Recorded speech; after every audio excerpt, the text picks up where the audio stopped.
At 5, some local families say a proposed new development threatens the safety of their neighborhood. We found out their quiet, dead-end street in the Argay neighborhood could be turned into the main access road to a new apartment complex. Our Amy Frazier went to the city to get answers. Neighbors tell me they chose to live here because it's a quiet street with little traffic. Now they've learned that could change, so they're doing everything they can to fight back. 4-year-old Henley Carson is learning to play baseball. Did you see that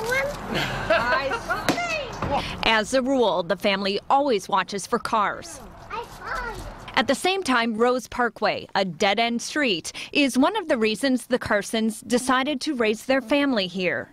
You can be outside for hours and not see one car go by. This is where their street ends. It's been open farmland. I checked with the Portland Bureau of Development Services and found out that a developer has applied to build a 7-building, 56-unit apartment complex here. We've kind of come to terms with that. But neighbors do not want their street to become the main entrance. They want to add, over 100 cars a day driving back and forth, and right now we don't see that in a month. And it makes me scared for my kids, and I'm not going to sit back and let the city do that. Instead of having the main access to the apartments from this neighborhood street, neighbors would like to see it here off of a much busier 148th Avenue. So I went to the Bureau of Transportation. Has the city considered 148th as an option?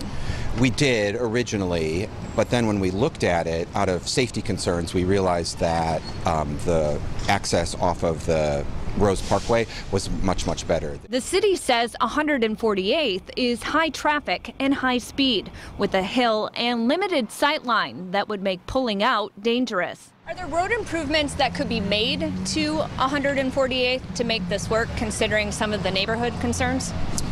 That's a really good question. That's something that we would have to look at. I checked back with the city and was told safety improvements would be very costly and that the city doesn't currently have the resources. Still, neighbors vow to continue their fight.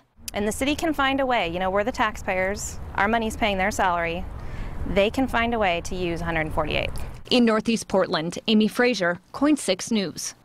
Now, families plan to discuss this issue more at a neighborhood meeting that's later this month. The city is reviewing the developer's proposal, and that can take months, and will continue to follow this controversy. Coming